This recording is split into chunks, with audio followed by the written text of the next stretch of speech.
Hello viewers, welcome back to ரீசிஇ preparation. இன்றைக்கி நம்ம பார்க்க போகிற சப்ஜெக்ட் என்ன அப்படின்னா இஎம்எஃப். அதில் நம்ம எலக்ட்ரிக் ஃபீல்டில் ஃபஸ்ட்டு டாபிக் கூலும்ஸ்லாம் பார்க்க போகிறோம். ஓகேங்களா?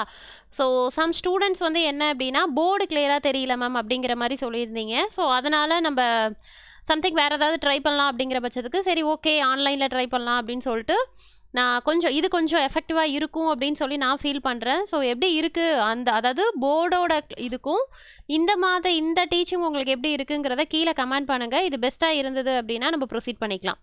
ஓகேங்களா? ஸோ இது உங்களுக்கு ஸ்க்ரீனாக வரும், அது வந்து உங்களுக்கு போர்டாக இருக்கும், வேறு ஒன்றும் இல்லை.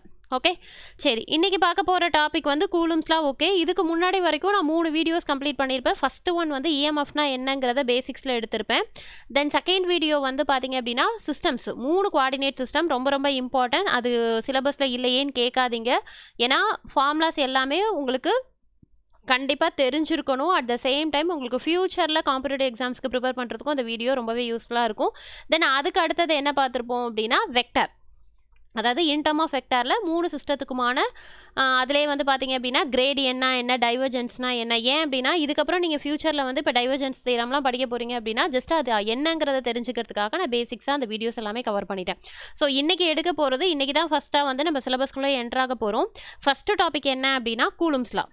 ஓகேவா? உங்களுக்கு இதில் ஃபஸ்ட்டு என்ன தெரிஞ்சிருக்கணும் அப்படின்னா கூலும்ஸ்லாங்கிறது நம்ம இதில் இஎம்எஃப்ல மட்டும் இல்லாமல் நம்ம பேசிக்காக ஃபிசிக்ஸ்லேயே நம்ம படிச்சிருப்போம். 10th 12th ஃபிசிக்ஸ்லாம் கூலும்ஸ்லாம். ஏன் அப்படின்னா இது வந்து எலக்ட்ரிக் ஃபீல்டோட ரொம்ப பேசிக். ஓகேங்களா? இப்போ எப்படி நீ வந்து ஃபிசிக்ஸில் நியூட்டன் லா தெரியாமல் படித்து வந்திருக்கவே முடியாது அப்படிங்கிற மாதிரி எலக்ட்ரிக் ஃபீல்டுனா பேசிக் வந்து கூலும்ஸ்லா தான். ஓகேங்களா? ஸோ அப்போ உங்களுக்கு என்ன தெரிஞ்சிருக்கணும் அப்படின்னா கூலும்ஸ்லா பற்றி தெரிஞ்சிருக்கணும். இன்றைக்கி நம்ம இந்த வீடியோவில் கூலும்ஸ்லா மட்டும்தான் பார்க்க போகிறோம். ஓகேங்களா?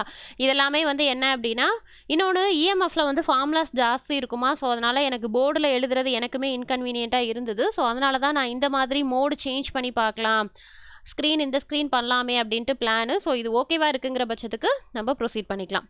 ஓகேவா? ஸோ இப்போ ஃபஸ்ட்டு பார்த்தீங்க அப்படின்னா கூலும்ஸ்லாம் அப்படியே இருக்கட்டும். ஓகேவா? உனக்கு பேசிக்ஸ் முதல்ல தெரியணும். பேசிக்ஸ் அப்படின்னா சார்ஜ் அப்படின்னா உனக்கு என்னன்னு தெரியணும். ஓகேவா? ஏற்கனவே நம்ம ஒரு வீடியோவில் நம்ம என்ன எக்ஸ்பிளைன் பண்ணியிருப்போம்னா அதாவது இஎம்எஃப்க்கும் சர்க்யூட் தியரிக்கும் உள்ள டிஃப்ரென்ஸ் என்னங்கிறத பார்த்துருப்போம். ஓகேவா? ஏன் அப்படின்னா இஎம்எஃப்ல நீ நிறைய நியூ வேர்ட்ஸ் எல்லாமே நீ சொல்கிற மாதிரி இருக்கும். ஸோ அதனால் அது உனக்கு புரியாத மாதிரி இருக்கும். ஆனால் அது எல்லாமே நீங்கள் படித்ததாக தான் இருக்கும்.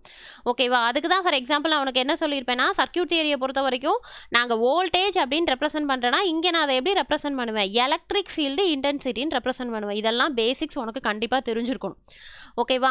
ஸோ அதனால் சர்க்யூட் தியரியில் நம்ம என்ன கண்டுபிடிக்கிறோம், அந்த பிரான்ச்சில் ட்ராப் ஆகக்கூடிய பொட்டன்ஷியல் எவ்வளவு அப்படிங்கிறத வந்து இன் டர்ம் ஆஃப் நான் வோல்டேஜில் கண்டுபிடிக்கிறேன் அப்படின்னா அதையே நான் இஎம்எஃப்ல வந்து நான் உனக்கு எப்படி சொல்லுவேன் அப்படின்னா எலக்ட்ரிக் ஃபீல்டு இன்டென்சிட்டின்னு சொல்லுவேன். என்ன இதுக்கும் உள்ள டிஃப்ரென்ஸ் என்னென்னா இதில் வேல்யூ மட்டும்தான் ஃபைண்ட் அவுட் பண்ணுவோம், இதில் வந்து வித் டைரக்ஷனோட ஃபைண்ட் அவுட் பண்ணுவோம். அதனால தான் நான் மேலே அங்கே என்ன கொடுத்துருப்பேன் அப்படின்னா வெக்டாரில் கொடுத்துருப்பேன். ஓகேங்களா? அதே மாதிரி இங்கே நம்ம என்ன கண்டுபிடிச்சிருப்போம் அப்படின்னா கரண்ட்டுன்னு கண்டுபிடிச்சிருப்போம். இங்கே நான் என்ன கண்டுபிடிப்பேன் அப்படின்னா மேக்னெட்டிக் ஃபீல்டு இன்டென்சிட்டின்னு கண்டுபிடிப்பேன். எதுக்காக சொல்ல வரேன் அப்படின்னா இஎம்எஃப்ல 2 ஃபீல்டு தான் இருக்குது. எலக்ட்ரிக் ஃபீல்டுனா என்னன்னு தெரியணும், மேக்னெட்டிக் ஃபீல்டுனா உனக்கு என்னன்னு தெரியணும். அப்போ எலக்ட்ரிக் ஃபீல்டுன்னு என்னன்னு தெரிஞ்சால் மட்டும்தான் எலக்ட்ரிக் ஃபீல்டில் யூஸ் ஆகக்கூடிய லாஸ் எல்லாமே உன்னால் புரிஞ்சுக்க முடியும். ஓகேங்களா? ஸோ அப்போ எலக்ட்ரிக் ஃபீல்டுனா மைண்டில் எதுவுமே வச்சுக்காதீங்க. ஜஸ்ட்டு வந்து என்ன அப்படின்னா வோல்டேஜுங்கிற மாதிரி ஞாபகம் வச்சுக்கோ. ஓகேவா? நான் வோல்டேஜை கண்டுபிடிக்க போகிறேன், வித் ரெஸ்பெக்ட் டு டேரக்ஷனில் கண்டுபிடிக்க போகிறேன் அப்படிங்கிற மாதிரி மைண்டில் ஃபிக்ஸ் பண்ணிக்கோங்க. அதே மாதிரி கரண்ட் அப்படின்னு பார்த்தீங்க அப்படின்னா நான் என்ன சொல்லிட்டேன் ஆல்ரெடி, மேக்னெட்டிக் ஃபீல்டு இன்டென்சிட்டி தான் கரண்ட். ஸோ இதை வந்து எம்னு ரெப்ரசென்ட் பண்ண மாட்டாங்க, ஹெச் பார் அப்படின்னு. ஸோ இதுவும் வந்து என்ன அப்படின்னா with respect to direction. So அதனால் என்ன சொல்லுவாங்க அப்படின்னா ஹெச் பார்னு சொல்லுவாங்க. இல்லை அப்படின்னா ஜென்ரலாக வந்து மேக்னெட்டிக் ஃபீல்டு இன்டென்சிட்டி தான் சொல்லணுங்கிறது கிடையாது, கரண்ட் டென்சிட்டின்னு கூட சொல்லலாம். ஆனால் ரெப்ரசன்டேஷன் வந்து நமக்கு ஜே பார்னு நினைக்கிறேன் நான். ஓகேங்களா? ஸோ அப்படி பார்த்தீங்கன்னா எலக்ட்ரிக் ஃபீல்டுங்கிறது it's nothing but voltage, magnetic field அப்படிங்கிறது இட்ஸ் நத்திங் பட் கரண்ட். ஓகேங்களா? தென் அதுக்கப்புறம் வரக்கூடிய பெர்மியபிலிட்டி அப்படிங்கிறதெல்லாமே நம்ம எதில் மட்டும்தான் படிப்போம் அப்படின்னா இஎம்எஃப்ல மட்டும்தான் படிப்போம். ரொம்ப சிம்பிளாக சொல்லணும்னா அதுக்கும் வந்து என்ன அப்படின்னா கான்ஸ்டன்ட் அப்படின்னு சொல்லலாம். மேம் அப்போ அதில் பெர்மிட்டிவிட்டி அப்படிங்கிறது என்ன மேம், பெர்மியபிலிட்டி அப்படிங்கிறது என்ன அப்படின்னா கெப்பாசிட்டன்ஸாக இருக்குது என்னோட எலமெண்ட்டு. நான் இப்போ ஒரு ப்ராசஸ் அதாவது செக் பண்ண போகிறேன். இப்போ ஒரு லாலாம் மேக் பண்ணுறாங்க அப்படின்னா அங்கே என்ன பண்ணியிருப்பாங்க, நிறைய இது கால்குலேட் பண்ணியிருப்பாங்க, ஃபைண்ட் அவுட் பண்ணியிருப்பாங்க. ஓகேவா? ஸோ அதை என்ன பண்ணியிருப்பாங்க அப்படின்னா நிறைய சேஞ்சஸ்லாம் பண்ணியிருப்பாங்க. ஸோ அப்போ அந்த இடத்துல நான் கெப்பாசிட்டன்ஸ் வச்சு நான் பண்ணேன் அப்படின்னா எனக்கு என்ன வரும், இல்லை கெப்பாசிட்டன்ஸுக்கு பதிலாக இண்டக்டன்ஸ் வச்சு என்ன வச்சுருந்தேன்னா எனக்கு எப்படி வரும். ஸோ இந்த மாதிரி கெப்பாசிட்டன்ஸாக இருந்தால் பெர்மிட்டிவிட்டி, ஓகேவா, இண்டக்டன்ஸாக இருந்தது அப்படின்னா பெர்மியபிலிட்டி. ஸோ இது வந்து ரொம்ப ரொம்ப நொட்டேஷன் ரொம்ப ரொம்ப முக்கியம். எப்ஸ்லான் இதை வந்து என்ன சொல்லுவாங்க அப்படின்னா மியூ அப்படின்னு சொல்லுவாங்க. ஓகேவா? இல்லை நீ வேறு ஏதாவது நேமில் சொல்கிற அப்படின்னாலும் ஒன்றும் பிரச்சனை இல்லை. பட் எனிவே பெர்மிட்டிவிட்டிங்கிறது நம்ம இப்படி ரெப்ரசென்ட் பண்ணுவோம், பெர்மியபிலிட்டியை மியூன்னு ரெப்ரசென்ட் பண்ணுவோம். ஓகேங்களா? ஸோ இதோட யூனிட் என்னமா இருக்கும், கெப்பாசிட்டன்ஸ் அப்படிங்கிறதுனால இங்கே எனக்கு என்ன அப்படின்னா ஃபேரட் டிவைடட் பை மீட்டர்னு இருக்கும். இங்கே இண்டக்டன்ஸ் அப்படிங்கிறதுனால எனக்கு ஹென்ரி டிவைடட் பை மீட்டர் அப்படின்னு இருக்கும். ஓகேங்களா? இது எதுக்காக சொல்ல வரேன் அப்படின்னா ஜென்ரலாக எலக்ட்ரிக் ஃபீல்டுனா என்ன, மேக்னெட்டிக் ஃபீல்டுனா என்னென்னு வச்சுக்கோங்க. ஸோ எலக்ட்ரோஸ்டாட்டிக் அப்படிங்கிறத எலக்ட்ரிக் ஃபீல்டை தான் நம்ம எலக்ட்ரோஸ்டாட்டிக் ஃபீல்டு அப்படின்னு சொல்லுவோம். ஓகேவா? ஸோ ஓகே மேம், இதில் அந்த கூலம்ஸ் லாங்கிறது வந்து என்ன அப்படின்னு கேட்டிங்கன்னா நான் ஏற்கனவே சொன்ன மாதிரி ரொம்ப பேசிக். ஓகேவா? இந்த லா தான் ஃபஸ்ட்டு கண்டுபிடிச்சிருக்காங்க. ஒரு எலக்ட்ரிக் ஃபீல்டு ஒரு சார்ஜஸை டிஃபைன் பண்ணணும். ஸோ இந்த மாதிரி எல்லா விஷயத்துக்கும் அவங்க ஃபஸ்ட்டு கை வச்சுருக்கதே என்ன அப்படின்னா கூலும்ஸ் லா தான். ஓகேங்களா? அதோட ஹிஸ்ட்ரியெல்லாம் தேவையில்லை. ஒரு நியூட்டன் எப்படி நியூட்டன் லா ஃபைண்ட் அவுட் பண்ணாங்களோ அதே மாதிரி தான் இதுவும் ஃபைண்ட் அவுட் பண்ணியிருக்காங்க. பட் நமக்கு அதெல்லாம் தேவையில்லை. பட் உனக்கு என்ன தெரியணும் அப்படின்னா சார்ஜுங்கிறது தெரியணும். அதனால தான் சார்ஜுக்கு முன்னாடி நான் என்ன சொல்லிட்டேன்னா electric field magnetic field. So நீ படிக்காதது எதுவுமே கிடையாது. படிக்கிற வேர்டு அந்த டேர்மு தான் வேரி ஆகுமே தவிர எல்லாமே கிட்டத்தட்ட சேம் தான். ஓகேவா? இதுக்கு முன்னாடி வரைக்கும் நான் வோல்டேஜ் கரண்ட்டுன்னு படித்தேன். இந்த சப்ஜெக்டில் நான் பர்டிகுலராக ஃபீல்டுன்னு படிக்க போகிறேன். அவ்வளோதான் டிஃப்ரென்ஸு. அதனால எனக்கு அந்த டெக்னிக்கல் வேர்டு வந்து சேஞ்ச் ஆகும். ஓகேவா? சரி, இப்போ சார்ஜ்னா என்னென்னா நம்ம சார்ஜ்னா என்னது ரொம்ப சிம்பிள். நம்மளுக்கு என்ன தெரியும், ப்ளஸ்ஸு மைனஸ் தெரியும். இடிசிலலாம் நம்ம படிச்சிருப்போம். ஓகேங்களா? ஒரு பேசிக் அதுவுமே நம்ம ஃபிசிக்ஸில் படிச்சிருப்போம். என்ன படிச்சிருப்போம், சேம் சார்ஜாக இருந்ததுன்னா ரிப்பல்ஷனு, ஆப்போசிட் சார்ஜஸாக இருந்ததுன்னா அட்ராக்ஷனுங்கிறது எல்லாருக்குமே தெரியும். இல்லை மேம் நீங்கள் எனக்கு சொல்கிறது புரியல மேம், நான் இது வரைக்கும் படித்ததில்ல அப்படின்னு ஃபீல் பண்ணிங்கன்னா எல்லாத்தையும் விட்டுரு. ப்ராக்டிக்கலாக சொல்கிறேன் பாரு. அந்த 2 மேக்னெட் எடுப்பீங்கல்ல, மேக்னெட் என்ன பண்ணும், 2 மேக்னெட் இருக்குது அப்படிங்கிற பட்சத்துக்கு நீங்கள் என்ன பண்ணுவீங்க, கிட்டக்க வச்சிங்க அப்படின்னா பட்டுன்னு ஒட்டிக்கும். ஓகேவா? அது என்ன தான் இழுத்தாலுமே அது என்ன பண்ணும் அப்படின்னா ஒன்றுக்கு ஒன்று அதை நோக்கி தான் போகும்.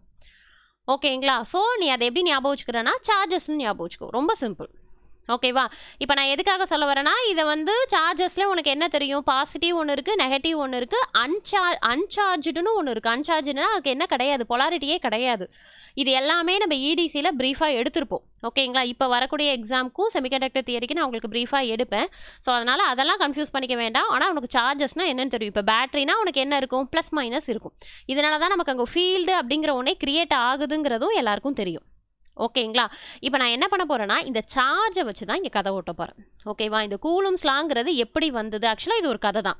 ஓகேவா? ஒரு பர்சன் ஃபைண்ட் அவுட் பண்ணியிருக்கிறாங்க. ஸோ அவங்க வந்து எப்படி இதை கண்டுபிடிச்சிருக்காங்க அப்படின்னா ஃபஸ்ட்டு அவர் எடுத்துக்கிட்ட விஷயம் வந்து ஆக்சுவலாக கூலும்ஸ் லாவை வந்து என்ன சொல்லுவாங்கன்னா force directly proportional Q1 Q2 divided by r ஸ்கொயரும் சொல்லுவாங்க, டி ஸ்கொயரும் சொல்லுவாங்க. நீ வச்சிருக்க புக்கில் வந்து நொட்டேஷன் தான் வேரி ஆகுமே தவிர கண்டென்ட் ஒன்று தான். ஓகேவா? என்ன கண்டென்ட்னா ரொம்ப சிம்பிள், 2 சார்ஜை எடுத்துக்கிறாங்க. ஓகேவா? அது எனக்கு பாசிட்டிவ் நெகட்டிவ் அது எனக்கு விஷயம் கிடையாது. அதே மாதிரி அது சார்ஜ்டா இல்லை அன்சார்ஜ்டா அதுவும் எனக்கு விஷயம் கிடையாது. ரொம்ப சிம்பிளாக என்ன எடுத்துக்கிறாங்கன்னா ஒரு சார்ஜ் எடுத்துக்கிறாங்க. நான் அதனால தான் முன்னாடியே உங்களுக்கு என்ன எக்ஸ்பிளைன் பண்ணிட்டேன், சார்ஜ்னா என்னங்கிறத சொல்லிட்டேன். ஓகேவா? ஸோ அதுவுமே சார்ஜ்னா சேம், அந்த விஷயம் உனக்கு தெரியணும். சேமாக இருந்ததுன்னா ரிப்பல்ஷன், அதாவது ஒன்று விலக்கி விட்ரும். தமிழில் நம்ம எப்படி படிச்சிருப்போம்னா ஒன்று விலக்கிரும்னு படிச்சிருப்போம். எது சேமாக இருந்ததுன்னா மேம் ரெண்டுமே ப்ளஸ்ஸாக ரெண்டுமே மைனஸாக இருந்தாலும் என்ன பண்ணிடும், ஒன்று விலக்கிரும். ஓகேவா? அதுவே ப்ளஸ் மைனஸாக இருக்குங்கிற பட்சத்துக்கு அங்கே எனக்கு என்ன நடக்கும் அப்படின்னா அட்ராக்ஷன், அதாவது ஒன்றை ஈர்க்கும் அப்படிங்கிற மாதிரி நம்ம தமிழில் படிச்சிருப்போம். ஓகேங்களா? ஸோ இதெல்லாமே நம்ம எதில் படிச்சிருப்போம், செமிகண்டக்டர் தியரி கான்செப்டில் தான் படிச்சிருப்போம். ஓகேங்களா? மோஸ்ட்லி இந்த டயோடு இது எல்லாமே வந்து என்ன அப்படின்னா ஃபார்வர்ட் பயாஸ் ரிவர்ஸ் பயாஸ் எல்லாமே இதே கான்செப்ட் தான். ஸோ இது இப்பயும் உங்களுக்கு புரியல அப்படின்னா உங்களுக்கு நான் இடிசியில் எடுக்கும்போது தெளிவாக புரியும். ஓகேவா? ஸோ அதில் அவங்க பர்டிகுலராக எனக்கு பாசிட்டிவ் நெகட்டிவ் அந்த வார்த்தையே அவங்க சொல்லலை. ஜென்ரலாக அவங்க என்ன சொல்கிறாங்கன்னா 2 சார்ஜஸ் எடுக்கிறாங்க. அப்படி எடுத்தாங்கன்னா இங்கே பாருங்களேன், இந்த 2 சார்ஜஸ் எடுக்கிறாங்க. அதனால தான் நாங்கள் என்ன மென்ஷன் பண்ணலைன்னா பாசிட்டிவ் நெகட்டிவ்னு மென்ஷன் பண்ணலை. ரொம்ப சிம்பிளாக Q1 Q2ன்னு மென்ஷன் பண்ணியிருக்கேன். புரியுதுங்களாமா? அப்போது அந்த 2 சார்ஜஸ்க்கு இடையில இருக்கக்கூடிய ஃபோர்ஸை நான் கால்குலேட் பண்ணணும் அப்படின்னா, how to calculate means by using Coulomb's law I should calculate the force between the 2 charges. Are you clear? நான் என்ன சொல்கிறேன்னு புரியுதுங்களாமா?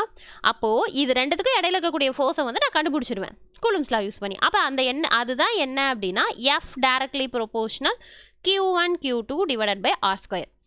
Okay ma'am. அப்போ நான் என்ன பண்ணியிருக்கிறேன், டெஃபனேஷனாக இங்கே மேலே கொடுத்துருக்குறேன் பாருங்கள். இந்த கண்டென்ட்டை தான் கொடுத்துருக்குறேன். இங்கே எங்கே கொடுத்துருக்குறேன்?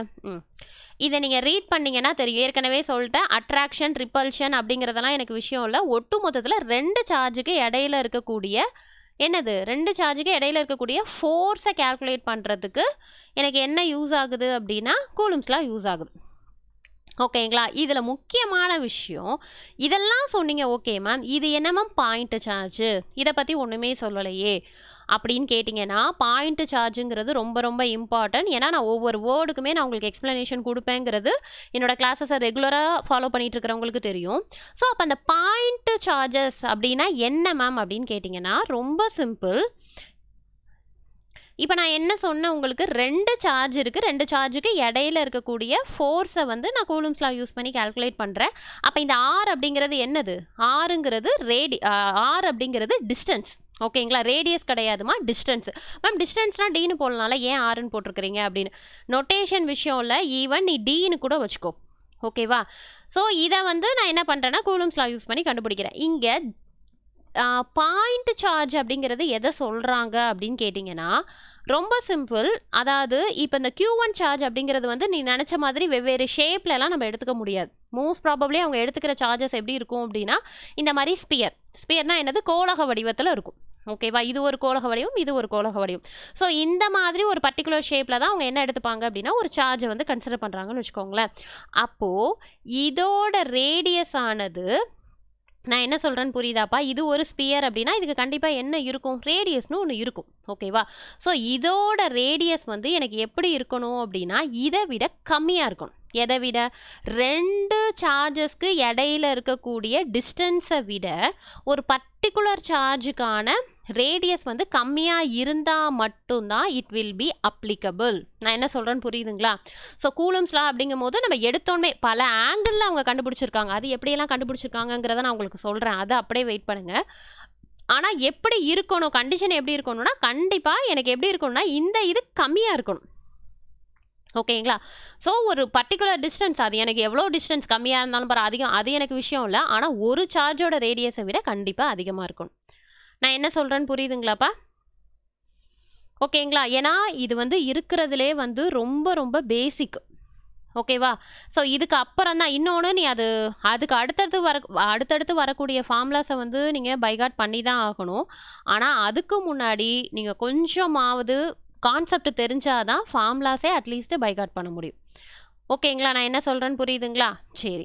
அப்போ நான் என்ன சொல்லிட்டேன், கண்டிஷன் வந்து இந்த மாதிரி இருக்கிற இடத்துல அவங்க என்ன பண்ணணும் அப்படின்னா ஃபோர்ஸை வந்து செக் பண்ணியிருக்காங்க. அப்போ அந்த ஃபோர்ஸை எப்படி செக் பண்ணியிருக்காரு அப்படின்னு கேட்டிங்கன்னா, பல ஆங்கிள் எப்படின்னா டிஸ்டன்ஸை ஃபிக்ஸடாக வச்சுட்டு Q1 Q2 வந்து வேரி பண்ணி, ஓகே, அந்த மாதிரி கால்குலேட் பண்ணியிருக்கிறாரு. ஸோ அந்த மாதிரி எனக்கு எப்படி இருக்குது, என்னோட ஃபோர்ஸ் ஆனது எப்படி என்னால் கால்குலேட் பண்ண முடியுது அப்படின்னு கால்குலேட் பண்ணியிருக்காங்க. இன்னும் வேறு மாதிரி எப்படி கால்குலேட் பண்ணியிருக்காங்க அப்படின்னா, டிஸ்டன்ஸ் அதாவது Q1 Q2 அப்படியே வச்சுக்கிட்டு என்ன பண்ணியிருக்காங்க அப்படின்னா டிஸ்டன்ஸை வேரி பண்ணி கால்குலேட் பண்ணியிருக்காங்க.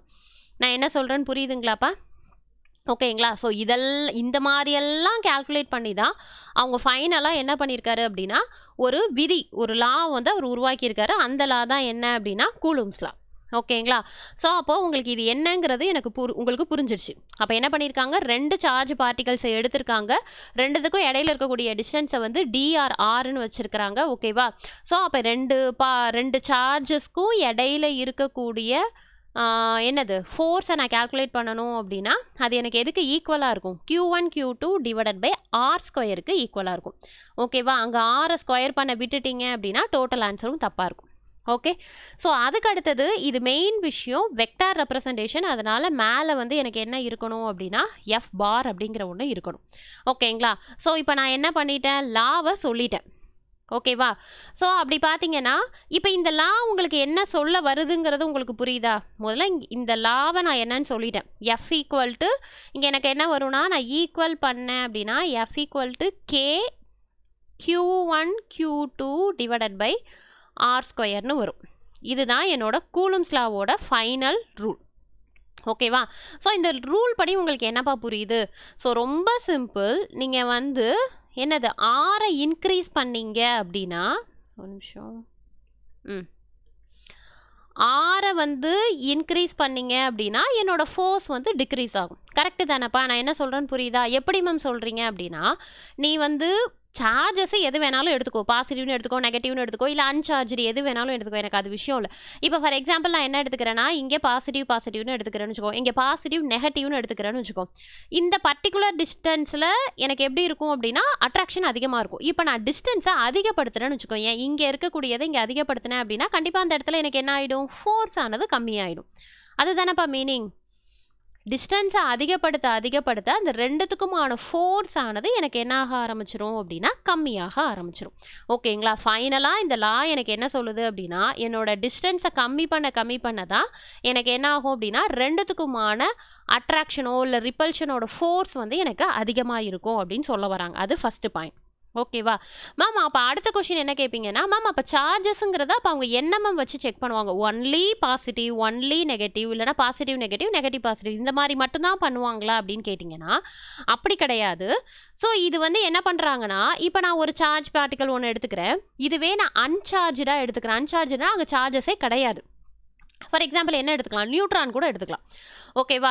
ஸோ இங்கே வந்து நம்ம படிச்சிருப்போம்லப்பா, அது என்ன படிச்சிருப்போம்? பாசிட்டிவ்னா ப்ரோட்டான், நியூட்ரான், ஸோ இதெல்லாமே படிச்சிருப்போம்ல. ஸோ அதில் நான் என்ன பண்ணிக்கிறேன்னா இங்கே வந்து நான் ஒரு ப்ளஸ்ஸும் இங்கே எந்த வித ப்ளஸ் மைனஸ் எதுவுமே இல்லாததை நான் என்ன சொல்லுவேன் அப்படின்னா அன்சார்ஜுன்னு சொல்லுவாங்க, இல்லைனா அன்லைக் சார்ஜஸ் அப்படின்னு சொல்லுவாங்க. ஓகேவா? ஸோ அப்போ என்ன எடுத்துக்கிறேன் அப்படின்னா சார்ஜ் இல்லாதது, அது அதில் பொலாரிட்டி இல்லாத ஒரு அன்சார்ஜை எடுத்துக்கிறேன். ஓகேங்களா? அப்படி எடுத்துக்கிட்டேன் அப்படின்னா எனக்கு என்ன நடக்கும் அப்படிங்கிறதையும் தெரிஞ்சுக்கோங்க நீங்கள். இப்போ இது வந்து Q அப்படின்னா இப்போ நான் என்ன பண்ண போகிறேன் அப்படின்னா ரெண்டுத்தையும் நான் இப்போ கிட்டக்க கொண்டு வந்து இப்போ கிட்டக்க வரேன். இன்னொன்று சார்ஜோட யூனிட் என்னது? கூலும்ஸ்ன்னு சொல்லுவாங்க. அப்போ இதை நான் என்ன எடுத்துக்கிறேன்னா ப்ளஸ்ஸுங்கிறத விட ஒரு 5 கூலும்ஸ்ன்னு எடுத்துக்கிறேன்னு வச்சுக்கோங்க. நான் என்ன சொன்னேன்? இதுதான் சார்ஜ்டு, இது அன்சார்ஜ்டு அப்படின்னு சொன்னேன். அப்போ அன்சார்ஜ்டு அப்படின்னா இதில் எந்த வித இதுவுமே இருக்காது, சார்ஜஸே இருக்காது. இருந்தால் தானே நான் கூலுமில் ரெப்ரசென்ட் பண்ண முடியும். புரியுதுங்களா நான் என்ன சொல்கிறேன்? அதனால தான் இதை ஜென்ரலாக என்ன சொன்னேன்னா அன்சார்ஜ்டு அப்படின்னு சொன்னேன். ஓகேவா? ஸோ அப்போ இதில் நான் என்ன பண்ணியிருக்கேன்னா ஒரு சார்ஜ்டையும் ஒரு அன்சார்ஜ்டையுமே எடுத்து கூலும்ஸ் லாக்கு அப்ளிகபிள் ஆகுமா அப்படின்னா தாராளமாக அப்ளிகபிள் ஆகும். அது எப்படி ஆகும் அப்படின்னு பார்த்தீங்கன்னா இங்கே வந்து நான் 5C அப்படின்னு கொடுத்துருக்கேன்னா எனக்கு இதை நான் கிட்டக்க கொண்டு வரும்போது இது எனக்கு என்ன ஆகிடும் அப்படின்னா ஷேரிங் ஆகிடும். ஷேரிங்னா என்னென்னா இங்கே இருக்கக்கூடிய 5 கூலும்ஸில் பாதி வந்து இங்கே போயிடும். பாதினா என்ன போயிடும்? 2.5 இங்கே போயிடும். அப்போ இங்கே எனக்கு எவ்வளோப்பா இருக்கும்? 2.5 தான் இருக்கும். ஓகேங்களா? நான் என்ன சொல்கிறேன்னு புரியுதுங்களா?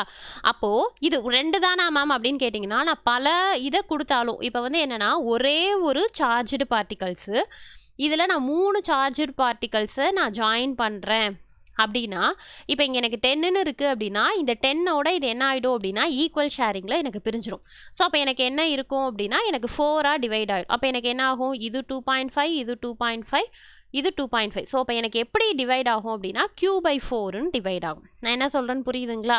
இதை எதுக்காக சொல்ல வரேன் அப்படின்னா ஸோ சார்ஜ்டு பார்ட்டிகல்ஸ் அப்படிங்கும் போது நீ பர்டிகுலராக ப்ளஸ் மைனஸ் தான் எடுக்கணுங்கிற நெசசிட்டி கிடையாது. ஈவன் சார்ஜ்டு ப்ளஸ் அன்சார்ஜோட நான் மோதும் போது கூட எனக்கு என்ன ஆகுது அப்படின்னா எனக்கு அங்கே இருக்கக்கூடிய சார்ஜஸ் வந்து அன்சார்ஜுக்கு ட்ரான்ஸ்ஃபர் ஆகுது. ஓகேங்களா? அது எப்படி ஆகும் அப்படின்னா ஈக்குவல் ஷேரிங்காக ஆகும். நான் என்ன சொல்கிறேன்னு புரியுதுங்களாப்பா? ஓகேவா? ஸோ அப்போ இது வரைக்கும் நம்ம என்ன பார்த்துருக்குறோம்? இது வரைக்கும் நம்ம என்ன பார்த்துருக்கோம் அப்படின்னா எலக்ட்ரிக் ஃபீல்டுனா என்ன, மேக்னெட்டிக் ஃபீல்டுனா என்னன்னு தெரிஞ்சுக்கோங்க. அது தெரிஞ்சாதான் அதுக்கு அண்டரில் இருக்கக்கூடிய ஒவ்வொரு லாஸ் பற்றி தெரியும். இது வந்து ரொம்ப சிம்பிள் கான்செப்ட் தான். கூலும்ஸ் லா அப்படிங்கிறது பார்த்தீங்க அப்படின்னா ரொம்ப சிம்பிள் கான்செப்ட்டு. ஓகேவா? பட் இதில் வந்து நான் சொல்கிற விஷயம் வந்து என்ன அப்படின்னா இங்கே பாருங்கள், இந்த இம்பார்ட்டன்ட் ஃபார்முலா ரொம்ப ரொம்ப இம்பார்ட்டன்ட் ஃபார்முலா. மேம் இந்த ஃபார்முலாலாம் நீங்கள் எனக்கு சொல்லவே இல்லையே மேம் அப்படின்னு கேட்டிங்க அப்படின்னா வெயிட் பண்ணுங்கள், நான் உங்களுக்கு என்ன ஃபார்முலா சொன்னேன்? K அப்படின்னு சொல்லியிருப்பேன் நான். கரெக்டுங்களா? அதாவது F முதல்ல என்ன இருந்தது? Directly proportional. ஏற்கனவே சொல்லியிருப்பேன் உங்களுக்கு D² வச்சுக்கலாம், இல்லை R² வச்சுக்கலாம் அப்படின்ட்டு. ஸோ அதனால் D². ஓகே. இதில் பார்த்தீங்கன்னா F = K Q1 Q2 d square. ஓகேங்களா? இதில் உங்களுக்கு கேயோட வேல்யூ என்னன்னு தெரியணும். ஓகேவா? இப்போ கேயோட வேல்யூ பார்த்தீங்கன்னா நோட் பண்ணிக்கோங்க, ரொம்ப ரொம்ப இம்பார்ட்டன்ட். இதில் ப்ராப்ளம்ஸ் கேட்பாங்க, பட் உங்களுக்கு அந்த அளவுக்கு கேட்க மாட்டாங்க. ஓகேங்களா? நம்ம அண்ணா யூனிவர்சிட்டியில் ஓரளவு ப்ராப்ளம்ஸ் கேட்பாங்க, பட் இங்கே வந்து ஃபார்முலாஸு ரூல்ஸ் இது தான் கேட்பாங்க. ஓகே, கேயோட value 9 × 10⁹ newton metre square divided by coulomb square.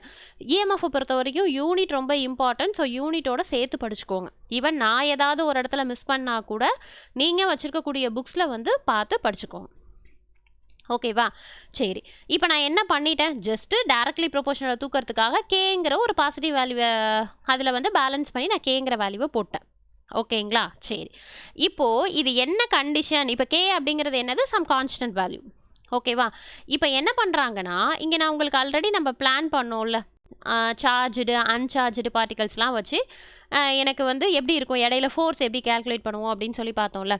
அதே மாதிரி இப்போ நான் இன்னொரு கண்டிஷன் எடுத்துக்கிறேன். என்ன கண்டிஷன் எடுத்துக்கிறேன்? Q1ஓட வேல்யூவும், அதாவது 2 சார்ஜஸோட வேல்யூ நான் ஜஸ்ட் 1 கூலும்னு எடுத்துக்கிறேன். இதுக்கு முன்னாடி சொன்ன கண்டிஷன் வேறு கண்டிஷன் சொன்னேன். என்ன சொன்னேன்?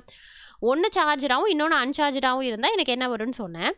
அதுக்கு அடுத்தது நான் இப்போ என்ன சொல்ல போகிறேன்னா, 2 சார்ஜஸோட வேல்யூ வந்து 1 கூலும்னு சொல்லிட்டு ஈவன் ரெண்டுத்துக்குமான டிஸ்டன்ஸ், ஸோ டிஸ்டன்ஸ் d வந்து அதையும் நான் 1 மீட்டர்னு வச்சுக்கிறேன். ஓகேவா? அப்படின்னா எனக்கு என்னப்பா வரும்? இங்கே Q1 இங்கே Q2, இதோட வேல்யூ 1, இதோட வேல்யூ 1, இதோட வேல்யூ 1. அப்போ எனக்கு என்னப்பா வரும் answer? F = K Q1 Q2 divided by d square. அப்போ இந்த வேல்யூ ஃபுல்லாகவே எனக்கு என்ன ஆகிடும்? 1 ஆகிடுமா? ஸோ அப்போ எனக்கு இந்த ஃபோர்ஸ் ஆனது எனக்கு எதுக்கு ஈக்குவலாக இருக்குமா? 9 × 10⁹ ஈக்குவலாக இருக்கும். ஓகேவா? சரி மேம், இது சின்ன விஷயம் தானே, இதையே எக்ஸ்பிளைன் பண்ணுறீங்க அப்படின்னு கேட்டிங்கன்னா, அப்படி கிடையாதுமா. இந்த எஃப் வரைக்கும் கரெக்டாக போட்டுருவீங்க. ஓகேவா? இந்த இடத்துல யூனிட் எப்படிப்பா போடுவீங்க? மேம் கேயோட யூனிட் தான் சொன்னீங்களே, newton metre square coulomb square. அந்த வேல்யூ இங்கே போட்டிங்க அப்படின்னா டோட்டலாக தப்பாயிடும். எதுக்காக சொல்ல வரேன் அப்படின்னா, இந்த கொஷின் கண்டிப்பாக கேட்பாங்க. அப்படியே சம்மா கொடுத்தாலும் இந்த கண்டிஷனை கொடுத்து கேட்டாங்கன்னு வச்சுக்கோங்களேன், நீங்கள் டக்குன்னு என்ன பண்ணுவீங்க? 1 வந்துடும், லாஸ்ட்டாக கேவோட வேல்யூ எழுதணும். கேவோட வேல்யூ எழுதும் போது இதே வேல்யூ தான் கொடுத்துருப்பாங்க அங்கே. ஆனால் என்ன பண்ணியிருப்பாங்கன்னா, யூனிட்டில் ட்விஸ்ட் வச்சுருப்பாங்க. நான் என்ன சொல்கிறேன்னு புரியுதுங்களா? அப்போ நீ உனக்கு என்ன யூனிட் வரும் அப்படின்னு பார்த்தீங்கன்னா, இங்கே உனக்கு என்ன இருக்கும்? அதே நியூட்டன் மீட்டர் ஸ்கொயரு என்ன இருக்கும்? நியூட்டன் மீட்டர் ஸ்கொயரு சி ஸ்கொயர்னு இருக்கும். பட் Q1 Q2க்கு உங்களுக்கு இது இருக்குதுல்ல, கூலும்ஸ் இருக்குதுல்ல, அப்போ உங்களுக்கு என்ன வரும்? மேலே சி ஸ்கொயர் வரும், கீழே வந்து என்னது d ஸ்கொயருங்கும் போது மீட்டர் ஸ்கொயர் வரும். அப்போ மீட்டர் ஸ்கொயரும் கேன்சல் ஆகி இதுவும் கேன்சல் ஆகி ஃபைனல் ஆன்சர் எனக்கு என்ன தான் வரும்? நியூட்டன் மட்டும்தான் வரும். ஸோ அப்போ இந்த மாதிரி சம்மு கொடுத்தாங்கன்னா உனக்கு என்ன ஆன்சர்னா 9 × 10⁹ நியூட்டன். புரியுதுங்களாப்பா? ஸோ அப்போ அதுக்கான ஃபோர்ஸ் என்ன அப்படின்னா இதுதான் ஃபோர்ஸ். அப்போ புரியுதுங்களாப்பா? 9 × 10⁹ நல்லா பார்த்துக்கோ, வெறும் 1 கூலும் சார்ஜ். ஓகேவா? ரெண்டுத்துக்கும் 1 கூலும் சார்ஜ், டிஸ்டன்ஸும் 1 மீட்டர் தான், பெரிய டிஸ்டன்ஸ்லாம் ஒன்றும் கிடையாது. ஆனால் அந்த ரெண்டுத்துக்கு இடையிலேயே எனக்கு எவ்வளோ ஃபோர்ஸ் இருக்குதான்? 9 × 10⁹ நினச்சி பாருங்கள். 9 போட்டு பக்கத்தில் என்ன பண்ணணும்? 9 0 சேர்க்கணும். 2 4 6 8 9 நியூட்டன். ஓகேங்களா? அப்போ அதோட ஃபோர்ஸ் எப்படி இருக்குது? எனக்கு படுபயங்கரமாக இருக்குது. ஒரு பர்டிகுலர் இதுக்கே வந்து எனக்கு எப்படி இருக்குது அப்படின்னா இந்த ரேஞ்சில் எனக்கு இருக்குது. ஓகேங்களா? ஸோ சொல்கிறது புரியுதுங்களாப்பா? ஓகே, ஸோ இந்த மாதிரி ட்விஸ்டடாக கேட்பாங்க. ஸோ அதனால தான் புரிஞ்சு படிக்கணும் அப்படின்னு சொல்கிறது. ஓகே, இப்போ பார்த்தீங்க அப்படின்னா கேயோட வேல்யூ. ஓகே, இந்த கேங்கிற வேல்யூக்கு பதிலாக நான் என்ன சப்ஸ்டியூட் பண்ணுறேன் அப்படின்னா ஜஸ்ட்டு உல்டாவாக எழுதுறேன். அதாவது 1/4/ε0. ஓகேங்களா? எப்சிலான் அப்படிங்கிறது ஏற்கனவே சொல்லியிருப்பேன், பெர்மிட்டிவிட்டி. ஸோ பெர்மிட்டிவிட்டி அப்படிங்கிறது ஒன்றும் கிடையாது, இந்த 2 சார்ஜஸ்க்கு இடையில இருக்கக்கூடியது தான் பெர்மிட்டிவிட்டி. நல்லா தெளிவாக தெரிஞ்சுக்கோங்க. ரீசன் என்ன அப்படின்னா, இதுக்கு அடுத்தது நான் கொண்டு வருவேன் ε0 ε0லாம் கொண்டு வருவேன். அப்படின்னா என்னென்னா, எப்சிலான் அப்படிங்கிறது இதை நான் சொல்லிட்டேன், பெர்மிட்டிவிட்டி அப்படிங்கிறத சொல்லிட்டேன். அந்த பெர்மிட்டிவிட்டி எனக்கு ஃப்ரீ ஸ்பேஸாக இருந்தால் எப்படி இருக்கும், டைஎலக்ட்ரிக் கான்ஸ்டண்ட்டாக இருந்தால் எப்படி இருக்கும் அப்படிங்கிற போது என்னோடய ஃபார்முலாஸ் வந்து சேஞ்ச் ஆகும். புரியுதுங்களாம்மா? நான் என்ன சொல்கிறேன்னு புரியுதுங்களா? ஸோ அதனால் இப்போ இவ்வளோ தூரம் இந்த கேங்கிற ஃபார்முலாவை நான் முன்னாடி ஒரு ஃபார்முலா காமிச்சேன்ல, அப்போ அங்கே என்ன பண்ணியிருக்காங்க? ஜஸ்ட்டு கேக்கு பதிலாக ஒரு வேல்யூ எடுத்து சப்ஸ்டியூட் பண்ணியிருக்காங்க. அதுதான் என்ன வேல்யூ அப்படின்னா 1/4/ε0. ஓகேவா? ரிமைனிங் இருக்கக்கூடிய வேல்யூலாம் அப்படியே வரும். Q1 Q2 டிவைடட் பை எனக்கு என்ன வரும்? d square. ஓகேங்களா? ஸோ இதுதான் வந்து என்ன அப்படின்னா என்னோட ஃபோர்ஸ், 2 சார்ஜஸ்க்கு இடையில இருக்கக்கூடிய ஃபோர்ஸ். புரியுதுங்களாப்பா? நான் என்ன சொல்கிறேன்னு புரியுதுங்களா? ஓகே, ஸோ அதுக்கு அடுத்தது பார்த்தீங்க அப்படின்னா இப்போ இந்த இது முடிஞ்சிச்சு. அதிலேயே ஒவ்வொரு ஃபார்முலா இருக்குது. ஆக்சுவலாக உங்கள் புக்கில் வந்து நிறைய டெரைவ் பண்ணி ரொம்ப லென்த்தியாலாம் கொடுத்துருப்பாங்க. ஆனால் கொஷின்ஸ் வந்து எக்ஸாம் பாயிண்ட் ஆஃப் வியூவில் நம்ம எடுக்கிறதே உங்களுக்கு போதும். ஓகேங்களா? அதுக்கும் மீறி உங்களுக்கு வேறு ஏதாவது கேட்டாங்க அப்படிங்கிற பட்சத்துக்கு டெரிவேஷனாக இந்த இதுலேருந்து உங்களுக்கு எப்படி வந்தது அப்படிங்கிறதுக்காக அந்த சம் டெரிவேஷன் மாதிரி இருக்கும். ஓகேவா? அதுக்கு தான் இங்கே ரொம்ப சிம்பிளாக இங்கே உங்களுக்கு மென்ஷன் பண்ணிட்டேன் நான். ஓகேங்களா? ஸோ அப்போ இந்த 1/4/ε0 அப்படிங்கிறது நான் என்ன பண்ணுறேன், ரிவர்ஸில் எழுதுகிறேன். கேங்கிற வேல்யூ எனக்கு எங்கே இருந்தது, ஃபஸ்ட்டு மேலே இருந்தது. அதை நான் எப்படி எழுதுகிறேன் அப்படின்னா 1/4/ε0 அப்படின்னு எழுதுகிறேன். ஏன் மேம் இதை சொல்கிறீங்க அப்படின்னா, அந்த வேல்யூ ரொம்ப ரொம்ப இம்பார்ட்டன்ட்ப்பா. என்ன வேல்யூ அப்படின்னா, இந்த டோட்டல் வேல்யூ 1/4/ε0 வேல்யூ வந்து என்ன அப்படின்னா, மேம் ஏற்கனவே தான் 9 × 10⁹ அப்படின்னு சொல்லிட்டீங்களே மேம் அப்படின்னா, அது வேறு. ஓகேங்களா? இதுவும் கிட்டத்தட்ட அரவுண்ட் 9 கிட்ட வரும். ஆனால் ஆப்டான வேல்யூ என்ன அப்படின்னு பார்த்தீங்கன்னா 8.89 into 10⁻12 newton inverse metre -2 c². புரியுதுங்களாப்பா? இது எப்படி வந்ததுன்னு தெரியுதா? நான் என்ன பண்ணிட்டேன், நான் மேலே கே இருந்தது, அதனால் எனக்கு Newton square metre square c² அப்படிங்கிற மாதிரி வந்துச்சு. அதாவது டிவைடட் பை c² வந்துச்சு. எனக்கு இங்கே பெர்மிட்டிவிட்டி கீழே வந்ததுனால அப்படியே உல்ட்டாவாக எழுதியிருக்கேன். என்ன எழுதியிருக்கேன், நியூட்டன் இன்வர்ஸு மீட்டர் -2 சி வந்து அப்படியே தான் இருக்குது. கீழே இருக்கிறதுனால நான் என்ன பண்ணிட்டேன், c² அப்படியே எழுதிட்டேன். இப்போ புரியுதுங்களா? ஸோ 1/4/4πε0 வேல்யூ எனக்கு என்ன வரும் அப்படின்னா, கிட்டத்தட்ட எனக்கு என்ன வரும், 9 × 10⁹. ஆனால் இங்கே பையோட வேல்யூலாம் சப்ஸ்டியூட் பண்ணி கண்டுபிடிக்கிறதுனால, ஏன்னா கேவோட வேல்யூ இதுக்கு ஆப்டாக அமையாது. ஓகேங்களா? அதனால் எனக்கு வேல்யூ வந்து சேஞ்ச் ஆகுது. ஸோ அந்த வேல்யூ நீங்கள் என்னங்கிறத கேல்குலேட் பண்ணிக்கோங்க. புரியுதுங்களாப்பா? நான் என்ன சொல்கிறேன்னு புரியுதுங்களா? தென் அதுக்கு அடுத்தது பார்த்தீங்க அப்படின்னா, ஸோ இது முடிச்சாச்சு. ஓகேவா மேம்? இதெல்லாம் நடத்துனீங்க, ஆனால் புக்கில் வேறு மாதிரி இருக்கே மேம். கண்டிப்பாக வேறு மாதிரி தான் இருக்கும். ரீசன் என்னென்னா, இப்போ நான் எடுத்துகிட்டு இருக்கிறது பேசிக் ஃபிசிக்ஸ் தான் எடுத்துகிட்ருக்கிறேன். Coulomb's லாவோட basics ஃபிசிக்ஸை எடுத்துகிட்ருக்கிறேன். இதை தவிர்த்து உங்களுக்கு என்ன கொடுப்பாங்க அப்படின்னா, F12ன்னு கொடுத்துருப்பாங்க. இதுதான் உங்கள் புக்கில் இருக்கும், இஎம்எஃப் புக்கில். ரீசன் என்னென்னா, இது வரைக்கும் நான் சொன்னது 2 சார்ஜஸ்க்கு இடையில இருக்கக்கூடிய ஃபோர்ஸ். அது எப்படி இருக்கலாம் அப்படின்னா, சார்ஜாக இருக்கலாம், ப்ளஸ்ஸாக இருக்கலாம், மைனஸாக இருக்கலாம், இல்லை அன்சார்ஜாக இருக்கலாம். இந்த க்ரைட்டீரியா தான் பார்த்தோம். ஓகேவா? இப்போது Q1 அப்படிங்கிற நான் இருக்குது. இந்த Q1 இந்த சார்ஜுக்கு மேலே என்ன ஃபோர்ஸ் வந்து, இப்போ இது வரைக்கும் பார்த்தது 2த்துக்கும் இடையில இருக்கக்கூடிய ஃபோர்ஸ் பார்த்தோம். நல்லா புரிஞ்சுக்கோங்க. இது வரைக்கும் பார்த்தது 2த்துக்கும் இடையில இருக்கக்கூடிய ஃபோர்ஸை கேல்குலேட் பண்ண கூலும்ஸ்லாம் யூஸ் பண்ணிக்கிட்டேன். இப்போது இந்த சார்ஜஸில் இந்த Q1 அப்படிங்கிற சார்ஜில் என்ன ஃபோர்ஸ் ஆகுது? கண்டிப்பாக ஃபோர்ஸ் இருக்குமா இருக்காது? அதை முதல்ல திங்க் பண்ணி பாரு. கண்டிப்பாக இருக்கும். இப்போ வந்து ஒரு ப்ளஸ் இருக்குது, மைனஸ் இருக்குன்னு வச்சுக்கோங்க. அட்ராக்ட் பண்ணணும் அப்படின்னா இந்த ப்ளஸ் இங்கே இருக்குன்னு வச்சுக்கோங்க. இந்த மைனஸ் ஆனது இதை தேடி ஓடி வரும். ஓகேவா? அப்போ சம் ஃபோர்ஸ் ஏதோ ஒன்று இருக்கும். அப்போ இந்த ஃபோர்ஸ் ஆனது இதுக்கு இங்கே ஃபோர்ஸ் கொடுக்கும். ஓகேவா? இல்லை ப்ளஸ்ஸுன்னு இருந்தால் கூட ரிப்பல்ஷன் மூலமாக அங்கே எனக்கு என்ன நடக்கும் அப்படின்னா, அதாவது இங்கே இருக்கிறது கொஞ்சம் நகர்ந்துடும். ஓகேங்களா? ஏன் அப்படின்னா, என்ன ரீசன் அப்படின்னா ரிப்பல்ஷன். ஏன்னா சேம் பொலாரிட்டிங்கிறதுனால எனக்கு என்ன ஆகும் அப்படின்னா, அங்கே அட்ராக்ஷன் நடக்காது. அதனால எனக்கு என்ன ஆகும் அப்படின்னா, சம்திங் ஏதோ ஒரு ஃபோர்ஸ் ஆனது அங்கே இருக்கும். ஓகேவா? பேஸ்ட் ஆன் சார்ஜஸை பொறுத்து ஃபோர்ஸஸ் ஆனது இருக்கும். ஸோ இதுக்கு முன்னாடி வரைக்கும் பார்த்தது 2த்துக்கும் இடையில இருக்கக்கூடிய சார்ஜஸ் என்னன்னு பார்த்தோம். இப்போ பார்க்க போகிறது என்ன அப்படின்னா, இப்போ நான் இங்கே Q1 இருக்கு, Q2 இருக்குன்னு வச்சுக்கோங்க. Q1 அப்படிங்கிற சார்ஜில் எனக்கு இருக்கக்கூடிய ஃபோர்ஸ் என்ன அப்படின்னு கேட்டிங்கன்னா, அதை தான் நான் எப்படி கால்குலேட் பண்ணுவேன், F12. ஸோ F12 அப்படிங்கிறது எனக்கு Q1க்கான ஃபோர்ஸு நான் 1ன்னு சொல்லிட்டேன். Q1 மேலே செகண்ட் சார்ஜ் அப்ளை பண்ணக்கூடிய ஃபோர்ஸை தான் நான் F12ன்னு சொல்கிறேன். ஓகேங்களா? வெக்டாரில் ரெப்ரசன்ட் பண்ணுறதுனால நான் இந்த மாதிரி ரெப்ரசன்ட் பண்ணுறேன். ஸோ அப்போ உங்களுக்கு கான்செப்ட் முதல்ல புரியுதாமா? ஸோ F12ங்கிறதே எப்படி வந்தது அப்படின்னா, Q1 பார்ட்டிகல்ஸுக்குரிய ஃபோர்ஸை கண்டுபிடிக்கிறேன். அதில் யார் ஃபோர்ஸ் கொடுக்குறா, Q2 வந்து என்ன ஃபோர்ஸை கொடுக்க போகுது அப்படிங்கிறத நான் கால்குலேட் பண்ணுறேன். ஸோ அதுக்கான formula 1/4πε0 Q1 Q2 d² R vector R12 vector. இப்போ புரியுதுங்களா? இதெல்லாம் ஓகே மேம், ஃபார்முலாலாம் ஏற்கனவே பார்த்தது தான். பட் இங்கே இருக்கக்கூடிய R12 என்ன மேம், இது புதுசாக இருக்கேன்னா கண்டிப்பாக புதுசாக தான் இருக்கும். இது என்ன அப்படின்னா யூனிட் வெக்டார் அப்படின்னு சொல்லுவாங்க. இங்கே பாருங்கள், இது வந்து என்ன அப்படின்னா யூனிட் வெக்டார். ஓகேங்களா? ஸோ அப்போ அந்த யூனிட் வெக்டார் அப்படிங்கிறது என்ன அப்படின்னா, இங்கே பாருங்கள், R12 யூனிட் வெக்டார் அப்படிங்கிறது R1 மைனஸ் R2. ஸோ இது என்ன அப்படின்னா எனக்கு என்ன இருக்கும், அதாவது R12 அப்படிங்கிறது வந்து என்னன்னா R1 ஃபோர்ஸ் அப்படிங்கும் போது R1 யூனிட் வெக்டாருங்கும் போது இது வந்து எனக்கு லீடிங்லையும் இது வந்து எனக்கு லேகிங்லையும் இருக்கும் R2ங்கிறது. ஓகேவா, என்ன இது எனக்கு Q1, இதோட ரேடியஸ் R1, இதோட ரேடியஸ் R2 அப்படின்னா இதை விட எனக்கு அதிகமாக இருக்கும். ஸோ அதனால் இது லீடிங்கில் இருக்குது. ஓகேவா, இல்லை மேம் எனக்கு வந்து எப்படின்னா இப்போ Q2 வந்து Q2 Q1 இப்படி இருக்குது அப்படின்னா இப்போ Q2ல் எனக்கு அப்ளை பண்ணக்கூடிய ஃபோர்ஸ், இந்த Q2க்கான ஃபோர்ஸு இந்த Q1 அதுக்கு என்ன கொடுக்குது அப்படிங்கிறத நான் கேல்குலேட் பண்ணணும். அது எப்படி மேம் கேல்குலேட் பண்ணுறதுன்னு கேட்டிங்கன்னா ரொம்ப சிம்பிள். இதே ஃபார்முலா தான். என்ன வரும், இதே ஃபார்முலா. இப்போ நான் என்ன கண்டுபிடிக்க போகிறேன், ஃபோர்ஸ் கண்டுபிடிக்க போகிறேன். எதுக்கு கண்டுபிடிக்க போகிறேன், செகண்ட் சார்ஜ் பார்ட்டிகல்ஸ் கண்டுபிடிக்க போகிறேன். அந்த ஃபோர்ஸ் யார் அப்ளை பண்ணுறா, எனக்கு Q1 பார்ட்டிகல்ஸ் அப்ளை பண்ணுறதுக்கான ஃபோர்ஸை கண்டுபிடிக்க போகிறேன். அப்போ ஃபார்முலா என்னது, 1/4/ε0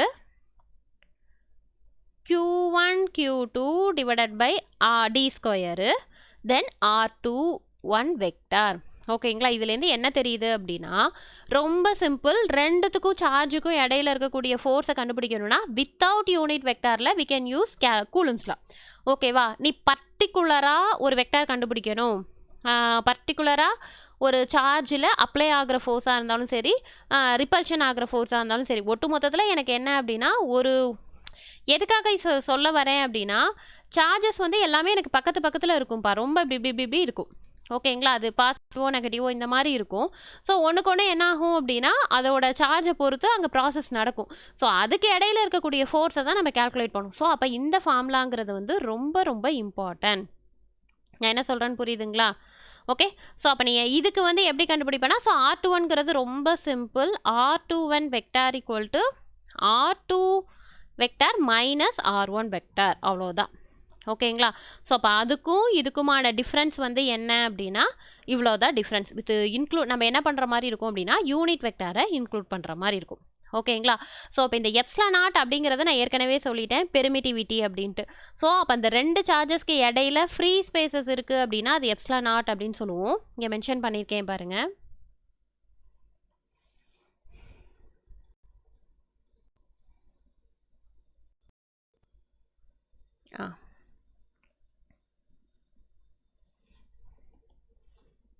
εr அப்படிங்கிறது சம்திங் இடையில ஏதாவது ஒரு டைஎலக்ட்ரிக் ஏதாவது ஒரு மீடியம் வச்சு நான் பெர்மிட்டிவிட்டி ஃபைண்ட் அவுட் பண்ணேன் அப்படின்னா அது εr அப்படிங்கிற மாதிரி நான் சொல்லுவேன். நான் புரியுதுங்களாப்பா? ஸோ அவ்வளோதான் டிஃப்ரென்ஸு. ஓகே, சப்போஸ் உனக்கு ஃபார்முலாஸ் மாதிரி ஏதாவது கொடுத்தாங்க அப்படிங்கிற பட்சத்துக்கு நீங்கள் என்ன பண்ணிக்கலாம் அப்படின்னா உனக்கு என்ன கொடுத்துருப்பாங்க, ε0 εrஓட வேல்யூலாம் கொடுத்துருவாங்க. ஸோ அதனால் நமக்கு ஒன்றும் ப்ராப்ளம் கிடையாது.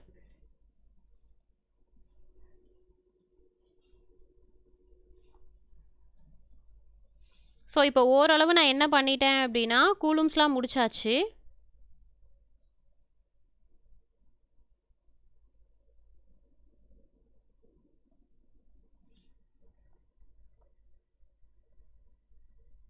ஓகேங்களா, ஸோ பேசிக் ஃபார்முலா அது எப்படி வந்தது, எப்படியெல்லாம் கேல்குலேட் பண்ணியிருக்காங்க அப்படிங்கிறத பார்த்தாச்சு. மெயின் விஷயம் வெக்டார் ஃபார்முலா தான்ப்பா இதை கேல்குலேட் பண்ணியிருக்காங்க, அதில் நீங்கள் ரொம்ப தெளிவாக இருக்கணும். ஓகேங்களா, ஸோ ஃபார்முலாஸ் வந்து இங்கே மென்ஷன் பண்ணியாச்சு. ஸோ அப்போ ε0 அப்படிங்கிறது வந்து என்ன அப்படின்னா பெர்மிட்டிவிட்டி, ஆனால் என்ன அப்படின்னா ஃப்ரீ ஸ்பேஸ்க்கான பெர்மிட்டிவிட்டி. εr அப்படிங்கிறது வந்து டைஎலக்ட்ரிக் கான்ஸ்டன்ட். மேம் இது எங்கே மேம் வரும் அப்படின்னு கேட்டிங்கன்னா அதே ஃபார்முலாவில் 1/4πε0 இருக்குல்ல, அதுக்கு பதிலாக இங்கே பக்கத்தில் εrன்னு இருக்கும், அவ்வளோதாம்மா. ஓகேங்களா, ஓகே. ஸோ அப்போ வெக்டாருங்கிறீங்களா மேம் அதை எப்படி கால்குலேட் பண்ணுவாங்கன்னா ரொம்ப சிம்பிள். ஃபார் எக்ஸாம்பிள் இங்கே Q2 அப்படிங்கிற வெக்டார் இருக்குது, இங்கே Q1 அப்படிங்கிற வெக்டார் இருக்குது அப்படின்னா ரெண்டுத்துக்குமான டிஸ்டன்ஸ் வந்து D அப்படின்னா இது எப்படி வந்து அந்த ஃபோர்ஸ் அப்ளை பண்ணுதில்ல. ஓகேங்களா, சப்போஸ் இது ரெண்டும் பாசிட்டிவ் அப்படின்னா ஸோ அப்போ வந்து என்னது அங்கே கண்டிப்பாக வந்து என்னது ரிப்பல்ஷன் இருக்கும். ஸோ இப்போ எனக்கு ஃபோர்ஸ் எப்படி இருக்கும், இது வந்து இப்படி போகுது அப்படின்னா இது கண்டிப்பாக இதுக்கு அகைன்ஸ்டாக போயிடும் Q1. இது நான் ஜென்ரலாக போட்டிருக்கேம்மா, இப்படி தான் வருங்கிறது கிடையாது. இது எதுக்காக நான் போட்டிருக்கேன்னா உங்களுக்கு வெக்டார் அப்படிங்கும் போது அந்த டைரக்ஷன் எப்படி வந்ததுன்னு தெரியணும்ல, அதனால் இந்த அட்ராக்ஷன் ரிப்பல்ஷனே நம்ம என்ன பண்ணுவோம் வித் ரெஸ்பெக்ட் டு டைரக்ஷனில் தான் போடுவோம். ஓகேங்களா, ஃபார் எக்ஸாம்பிள்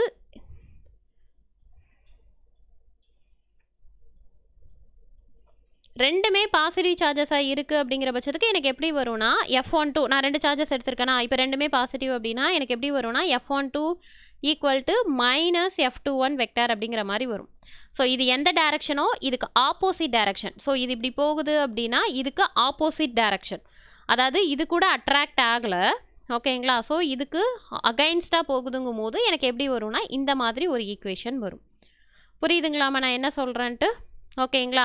ஸோ அதனால் கூலும்ஸ்லானா என்ன, அந்த ரூல் எப்படி வந்தது, ஓகே, எதனால நம்ம பெர்மிட்டிவிட்டி இதெல்லாம் யூஸ் பண்ணுறோம் அப்படின்னா என்ன அப்படிங்கிறது எல்லாமே நம்ம பக்காவாக கம்ப்ளீட் பண்ணியாச்சு. ஓகேங்களா? தென் லாஸ்ட் ஒன் வந்து என்ன அப்படின்னா லிமிட்டேஷன். ஓகேவா? சரி மேம் இது எல்லாமே நமக்கு ப்ளஸ் தானா கூலும்ஸ்லாம் அப்படின்னா கண்டிப்பாம்மா. எலக்ட்ரிக் ஃபீல்டெல்லாம் நான் இதுக்கப்புறம் எலக்ட்ரிக் ஃபீல்டு கண்டுபிடிக்க போகிறேன். எலக்ட்ரிக் ஃபீல்டுனால தானே, நான் உங்கள்கிட்ட முன்னாடி இப்போ அதை தானே சொன்னேன், வோல்டேஜுக்கு பதிலாக ரெப்ரசன்ட் பண்ணுவோம். அப்போ கண்டுபிடிக்கணுனாலே உனக்கு அங்கே கண்டிப்பாக என்ன வேணும் அப்படின்னா ஃபோர்ஸ் வேணும். அதை நான் உங்களுக்கு அடுத்த கிளாஸில் ப்ரீஃபாக எக்ஸ்பிளைன் பண்ணுவேன். ஏன்னா எலக்ட்ரிக் ஃபீல்டு இன்டென்சிட்டி அப்படிங்கிறது 2வது டாபிக். ஓகேங்களா? 2வது டாப்பிக்கில் வந்து நான் எப்படி கண்டுபிடிக்கிறதுன்னு பார்ப்பேன். ஸோ அப்போ அதில் அந்த ஃபோர்ஸுங்கிற வேல்யூவே நான் என்ன பண்ணுறேன், இந்த கூலும்ஸ் லாவை யூஸ் பண்ணி தான் நான் கண்டுபிடிக்கிறேன். ஓகேங்களா? ஸோ அப்போ இது ரொம்ப ரொம்ப இம்பார்ட்டன்ட். அப்புறம் எப்படி மேம் இதில் லிமிட்டேஷன் வரும் அப்படின்னா, அதாவது இது சம் க்ரைட்டீரியா. ஓகேங்களா? இந்த க்ரைட்டீரியாவுக்கு மட்டும்தான் இது ஷூட்டபிள்னு சொல்லுவோம்ல. ஸோ அதுதான் என்ன வரும் அப்படின்னா லிமிட்டேஷனில் வரும்.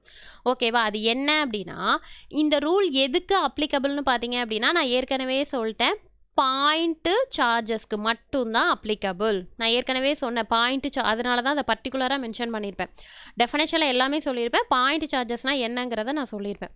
ஓகேங்களா? ஸோ என்னோடய ஃபஸ்ட்டு லிமிட்டேஷன் என்ன அப்படின்னா, இது வந்து அந்த லாஸை வந்து எழுதுறதுக்கு முன்னாடி பல ஆங்கிளில் அவங்க வெரிஃபை பண்ணியிருக்காங்க. எப்படின்னா டிஸ்டன்ஸை வேரி பண்ணுறது, இல்லை சார்ஜஸை வேரி பண்ணுறது. சார்ஜஸை வேரி பண்ணுறதுனா பாசிட்டிவாக நெகட்டிவாக இல்லை அன்சார்ஜை வச்சு, ஸோ பல சார்ஜஸ் வச்சு பார்க்குறது, இந்த மாதிரி நிறைய விஷயம் பண்ணாங்க. ஆனால் அது எல்லாமே எதில் இருக்கணும் அப்படின்னா பாயிண்ட் சார்ஜஸில் இருந்தால் மட்டும்தான் இந்த கூலும்ஸ்லாம் வந்து அப்ளிகபிள். ஓகேவா? அதே மாதிரி அதுக்கு அடுத்தது பார்த்தீங்க அப்படின்னா ஷேப். ஓகேவா? உங்களுக்கு டயக்ராமே பார்த்தீங்கன்னா இந்த மாதிரி ஸ்பியர் ஷேப்பில் தான் கொடுத்துருப்பாங்க. எதுக்காக அப்படின்னா உன்னோட சார்ஜஸை வந்து லுக்கிங் லைக் ஸ்பியர் ஷேப். ஏன் மேம் ஸ்பியர் ஷேப் மட்டும் அப்படின்னு கேட்டிங்கன்னா, நான் அதை தானே இங்கே உங்களுக்கு பாயிண்ட் சார்ஜஸ்னு மென்ஷன் பண்ணேன். பாயிண்ட் சார்ஜஸ்ங்கிறது என்னோடய ரேடியஸ் வந்து சார்ஜஸோட ரேடியஸை விட டிஸ்டன்ஸ் அதிகமாக இருந்தால் தான் கூலும்ஸ்லாம் அப்ளிகபிள் ஆகும்னு சொன்னேன். ஓகேவா? அப்போ அந்த ரேடியஸுங்கிறது ஒன்று வேணும் அப்படின்னா அப்போ என்னோடய சார்ஜஸ் கண்டிப்பாக எந்த ஷேப்பில் இருக்கணும் அப்படின்னா ஒரு பர்டிகுலர் ஷேப். ஸ்பியர்னு அவங்க சொல்லலை, எந்த இடத்துலையுமே சொல்லலை. ஆனால் என்ன அப்படின்னா ஆர்பிட்டரி ஷேப்பாக இருக்கணும். ஓகேவா? யூனிக்காக யூனிஃபார்மாக இருக்கணும். ஓகே, மற்ற ரேடியஸ் இல்லாத ஒரு ஷேப்பெல்லாம் வந்து ஃபைண்ட் அவுட் பண்ணுறதுக்கு இந்த கூலும்ஸ்லாம் வந்து இட்ஸ் நாட் அப்ளிகபிள். ஏன் அப்படின்னா என்னால் இப்போ ரெண்டுமே யூனிஃபார்மாக இருக்கணும். நான் இங்கே என்ன ஷேப் எடுத்துக்கிட்டோனோ யூனிஃபார்மாக இருக்கணும். இது ஒரு ஷேப்பில் இருந்து இது ஒரு ஷேப்பில் இருந்தால் என்னால் என்னவே கண்டுபிடிக்க முடியாது, டிஸ்டன்ஸே கண்டுபிடிக்க முடியாது. கரெக்டு தானேப்பா? இப்போ நான் இங்கே ஸ்கொயர் எடுத்துருக்கிறேன், இங்கே வந்து நான் இது எடுத்திருக்கேன் அப்படின்னா இங்கேருந்து நான் ரேடியஸ் மூலமாக கண்டுபிடிக்க முடியும். ஆனால் டிஸ்டன்ஸ் இங்கே நான் என்னென்னு பண்ண முடியும்? ஸோ அதனால் ஆர்பிட்டரி ஷேப்பாக இருந்தால் மட்டும்தான் பண்ண முடியும். அதர்வைஸ் என்னால் என்ன பண்ண முடியாதுன்னா ரெண்டுத்துக்கும் இடையில இருக்கக்கூடிய டிஸ்டன்ஸை கால்குலேட் பண்ண முடியாது அப்படின்ட்டு. ஓகேங்களா? அதே மாதிரி மற்ற இன்னொரு இம்பார்ட்டன்ட் லிமிட்டேஷன் என்ன அப்படின்னா, இது ஒரு இது வந்து ஒரு பேசிக் ஒரு சின்ன விஷயத்தில் 2 சார்ஜஸ்க்கு இடையில இருக்கக்கூடிய ஃபோர்ஸை என்னால் கால்குலேட் பண்ண முடியும் ஃபோர்ஸை. அதுவே என்னோடய பிளானட் வந்து பிக் பிளானட்டாக இருக்குது, பெரிய ஒர்க்காக இருக்குது, நிறைய சார்ஜஸ் இருக்குங்கிற பட்சத்துக்கு இது வந்து இட்ஸ் இம்பாசிபிள். ஓகேங்களா? ஏன்னா இது பேசிக்லா. ஓகேவா? பேசிக்லாவை வச்சு நம்ம அதுக்கப்புறம் பின்னாடி என்னென்னா எப்படி வேணாலும் கண்டுபிடிக்கலாமே தவிர பேசிக்லாவை வச்சு நம்ம பெரிய நெட்வொர்க் கண்டுபிடிக்கிறதுங்கிறது ரொம்ப கஷ்டம். ஓகேங்களாப்பா? ஸோ இதுதான் இந்த 3ம் வந்து இம்பார்ட்டன்ட் லிமிட்டேஷன். ஓகேங்களா? ஸோ அதனால் ஒரு டாபிக் அப்படிங்கிறதுனால இதில் என்ன லிமிட்டேஷன் இருக்குது, என்ன அப்ளிகேஷன் இருக்குது அப்படிங்கிறதையும் நான் முடிச்சிட்டேன் அப்படின்னா டாபிக் ஓவர். அதுக்கு முன்னாடி இன்னொரு விஷயம் சொல்ல விட்டுட்டேன் பாருங்களேன். இந்த கேங்கிற வேல்யூ சொன்னல்லப்பா, பர்டிகுலராக அதுக்கு டெஃபினேஷன் கேட்பாங்க. ஓகேங்களா? பொதுவாகவே நான் உங்களுக்கு என்ன சொன்னேன், கே அப்படிங்கிறது ஒரு பாசிட்டிவ் கான்ஸ்டன்ட்டு. அது அவங்க என்ன சொல்லியிருப்பாங்கன்னா எப்சிலான் அப்படின்னு சொல்லியிருப்பாங்கன்னு சொன்னேன். அதாவது ஃபார்முலா வந்து 1/4πε0. ஓகேவா? ஸோ பொதுவாக அது ஜென்ரலாக பெர்மிட்டிவிட்டி அப்படின்னு சொல்லி பார்த்தோம். ஸோ பெர்மிட்டிவிட்டி அப்படின்னா என்னங்கிற மாதிரி கேட்டாங்க அப்படின்னா இது வேணும்னாலும் நோட் பண்ணிக்கோங்க. தி ratio between the two charges in air, force between the same charges in the medium at the same distance. இது வந்து தியரிட்டிக்கல் கொஷின்மா. ஸோ வேணும்னா நோட் பண்ணிக்கோங்க. அதாவது கேங்கிறதுக்கான மீனிங் என்ன அப்படின்னா ரெண்டுத்துக்குமான ரேஷியோ, ஃபோர்ஸ் பிட்வீன் 2 சார்ஜ் இன் ஏர். அதே மாதிரி ஃபோர்ஸ் பிட்வீன் அதே சேம் சார்ஜ் இன் தி மீடியம். ஓகே, இப்போ உனக்கு இது வரைக்கும் சொல்லியிருப்பேன், ஒன்றுமே புரியாது, ரொம்ப சிம்பிள். என்னோட அந்த 2 சார்ஜஸை இந்த Q1 Q2ன்னு சொன்னல, அதை ஏரில் வச்சும் தென் அதுக்கப்புறம் சம் மீடியமில் வச்சும் நான் கண்டுபிடிக்கிற ரேஷியோ வந்து எனக்கு எதுக்கு ஈக்குவலாக இருக்குமா, அந்த பெர்மிட்டிவிட்டிக்கு ஈக்குவலாக இருக்கும் அப்படின்னு சொல்கிறாங்க. ஓகேங்களா, புரியுதுங்களாமா? ஸோ அப்போ அந்த 2 சார்ஜஸ்க்கும் இடையில இருக்கக்கூடிய ஃபோர்ஸ் வந்து நான் கால்குலேட் பண்ணுறேன், இன் ஏரில் கால்குலேட் பண்ணுறேன், அதே மாதிரி இந்த சம் மீடியம்.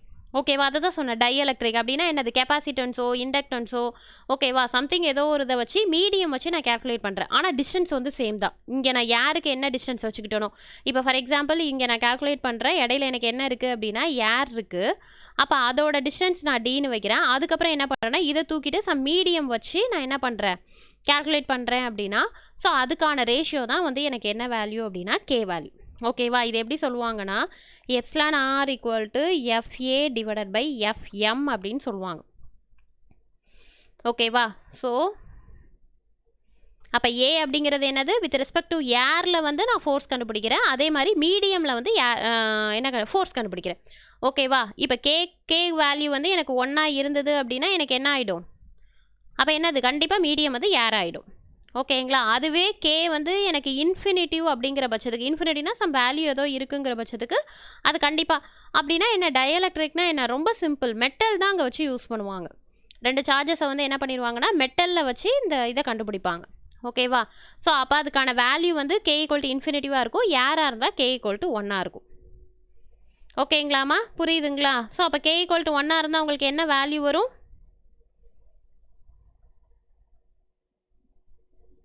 உங்களுக்கு ஒரு ஃபார்முலா எழுதுனேனே, F equal to 1/4/ε0 Q1 Q2 divided by d². அதுதான் ஃபார்முலா வரும். ஏன்னா அங்கே என்ன கிடையாது, எப்சிலான் ஆர் கிடையாது. ஸோ அதனால் அந்த ஃபார்முலா தான் வரும். ஓகேங்களாமா, புரியுதுங்களா? ஸோ எல்லாமே ஓரளவு முடிச்சாச்சு.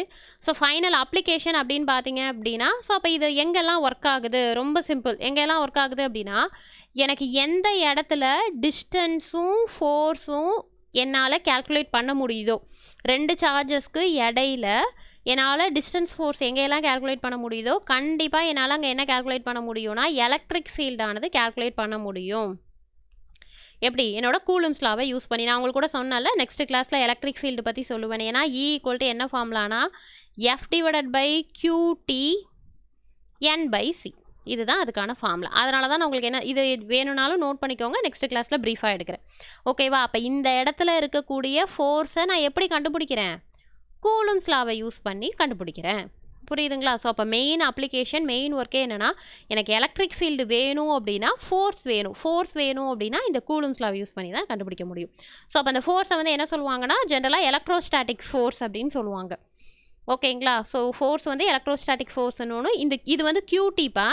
ஓகேங்களா, QT அப்படிங்கிறது என்ன அப்படின்னா என்னோட சார்ஜஸ், டெஸ்ட் சார்ஜஸ், அதனால தான் QTன்னு மென்ஷன் பண்ணியிருக்காங்க. ஓகேவா, நான் டெஸ்டிங்காக எடுக்கக்கூடிய சார்ஜஸ் வந்து QT அப்படின்னு சொல்லுவாங்க. ஓகே, அப்போ E அப்படிங்கிறது என்னது, ரொம்ப சிம்பிளாக சொல்லணும்னா எலக்ட்ரிக் ஃபீல்டு. ஓகேவா, என்ன எலக்ட்ரிக் ஃபீல்டுனா strength of the electric field. ஓகேவா, ஸோ அப்போ என்னோட எலக்ட்ரிக் ஃபீல்டை ஃபைண்ட் அவுட் பண்ணோம் அப்படின்னாலே எனக்கு இந்த கூலும்ஸ்லாம் வேணும். ஓகே, தென் அதுக்கு அடுத்தது ஃபார்முலாஸ் ப்ராப்ளம்ஸ் எடுக்கலாமா, ஃபார்முலாஸ்லாம் சப்ஸ்டியூட் பண்ணி அது போடுறது வேஸ்ட்டு. ஜஸ்ட்டு நீங்கள் என்ன அப்படின்னா இது மட்டும் தெரிஞ்சுக்கோங்க. இப்போ நான் இப்போ எக்ஸ்பிளைன் பண்ணல, ஸோ ஃபார்முலாஸ் மட்டும் என்னங்கிறத பார்த்துக்கோங்க. மோஸ்ட்லி கொஷின்ஸ் வந்து இந்த 1 வேல்யூ வச்சு இந்த மாதிரி ட்விஸ்டடாக தான் கேட்பாங்க, மற்றபடியெல்லாம் பெருசாலாம் எதுவும் கேட்க மாட்டாங்க. ஸோ நோட் பண்ணிக்கோங்க. தேங்க்யூ.